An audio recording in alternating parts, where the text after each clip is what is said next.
Hey, hey, hello. Gonna hello. Just gonna do another video on dads in recovery. This it won't go away. It just it just won't go away. It just keeps coming up and coming up and working with men and families who working with men who are dads in recovery is is keeps coming up for me. I just, a little bit about my own story. I have three adult children who, are doing well in their lives. That are, they communicate with me, and we have great relationships, and that didn't happen by accident. It did not happen by accident. And two of them in recovery. Uh, I've talked to hundreds of men who are dads in recovery. One of their greatest fears, of course, is that their kids are going to be addicts and alcoholics like them, and it's legit. It's legit. It seems that the apple doesn't fall far from the tree, and so here we are. When I talk to men, and this includes mums as well, but when I'm talking to men at any stage in our lives, our kids need us. They need us, and sometimes we've gotten a long ways away from them.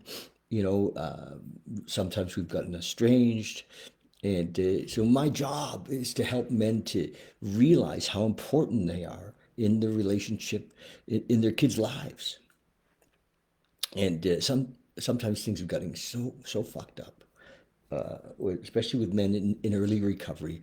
They burned the bridges with the baby mom, and they burned the bridges with her family, and sometimes it's really gotten bad, and they're not even in the house anymore, and there's also this thing, this kind of social norm, this status thing that it's okay to be a single mom, and you know, I remember uh, Sheila and I, we were raising Regan, and I was very involved. I felt like I was very involved anyway. I and and, uh, and she used to say she was a single mom, and I would think, why is she saying she's a single mom? I mean, I'm here. I wasn't living in the house, but that happens. That is kind of how the family has changed, and often we're not in the house anymore. But I hadn't died, and I was spending time with him. Maybe I wasn't tucking him in every night, but I was there, and she actually worked hard to make sure that I was there. But she still called herself a single mom, and it used to be like, I, I didn't understand that, and I never thought of myself as a single dad ever, and because both my son's mom and dad were alive, and we were both involved in his life, and his decisions, and as a child. So I think that there is a bit of a status thing. And dads have owned or bought into the idea that they're not needed, and for different reasons. I mean, some dads have messed up so badly, that they feel their kids would be better off without them. But as recovery progresses, as they get sober, and they they do their work, and they have a psychic change, and things start to happen where they're feeling purposeful, and they're experiencing the promises, say in the 12 steps, and they're they're they're making a difference in the world.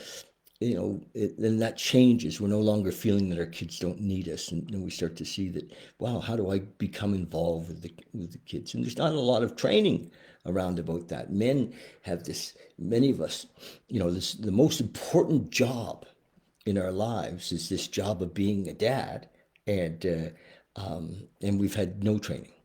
In, Pretty much zero, and many of us didn't have great relationships with our own dads. If you're older, like I am, my dad was born in the 20s, and it was a different time, and he went overseas and came back, and it was a different time. And now, I think it's just really accepted that we spend time with our kids, or we can spend time with our kids. We do more things with them, and it's a, you know, but being a great dad is possible. But first of all, we have to change our attitude around fathering. Kids need their dad, and so that's my job. And this thing, it's just, part of it that I want to share today is that it won't go away. This, you know, I know that it's like my purpose these days is to work with men who are dads in recovery. And I guess I'm stating it publicly. I need some help with it because, I'm not I didn't, I don't have an education in how to put a course together. I've done some, I've actually done some work with men. I had last year I had 14 men in an 8-week group, and it went really, really well. We did 8 modules, and we could have drilled into any one of them. The modules were like, one of them was on relationship with their own father, because if that healing isn't done there, it's hard for us in our role as a dad, and then a relationship with their mom, the kid's mom. And sometimes guys, sober up and they've got 5 kids with 3 moms, and it's like there's a lot of work to do there. So we can drill into that a lot, and men need support on that. And we're kind of on our own, because we sober up and we think, oh, I got to get back to work, and I got to, but yeah, this being a dad is so important. And so, and I need some help with that. There's no question. And I think that this, when I look at it and I talk to people about it, it has there's a huge need. There's just a huge need. The statistics of kids who grow up in fatherless homes, or whose dad has disappeared or ran away, and sometimes men run away because we're still adolescents, and we're terrified, and we maybe mom is really angry with us, and we don't know how to deal with that. We're not emotionally mature, and even a emotionally immature man is a better dad than no dad. And we're all growing into this thing, and so I think there's a need for a lot of support with dads, and that's my deal. This is what I'd like to do for the next 20 years.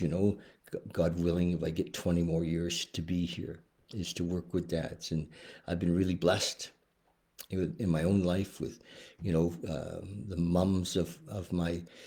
I was married twice and had 3 children with 2 different women, and they're great. I love them.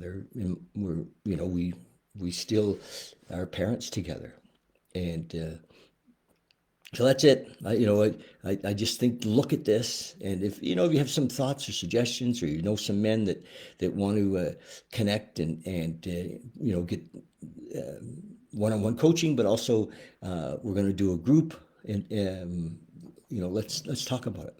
Dads in recovery. So I'm not very polished with this whole thing, but it's I know I can make a difference because I've lived it. Because I've lived it, and I've worked with men. I've been doing men's work for, since June of '99. I really, discovered my relationship with men and how that is, and I went there to be with men, a men's group in June of '99, because I needed those men to help me be a better dad. And I knew that I didn't know a lot about fathering. Most of the advice I was getting on my role as a dad was from the women in my life, and they were great moms, but dad's different. Dad is not a mom, and mom is not a dad. We have a masculine and feminine in this world, and I think our children need them both. It's clear that our daughters will grow up and marry men like us. When you get to be my age, you see that over and over and over again. They'll grow up and marry guys like us. And our sons will grow up to be men like us in their parenting. So, we get to set the tone. We get to break the chain in so many ways. So that's my little talk about dads in recovery, and I'm going to do more of these. And this is unfolding. I realized that I was talking to a buddy of mine the other day at one of the treatment centers, and I talked to them a year ago about working there with some of their men in recovery, and he just spoke to me the other day, and he said, it's we're almost there. We're going to do more outreach, and there's a more, and we would appreciate your content. And I'm like, wow, okay, that is coming together. It took a while. He said, yeah. He said, be patient. Stuff, it doesn't always move as fast as we think it's going to. So, my judgment is, if I had this great idea and it didn't come to full fruition in 6 months, that it's not going to happen, but it is happening. So that's it. More like a conversation than anything else, I guess. Love you guys. Cheers.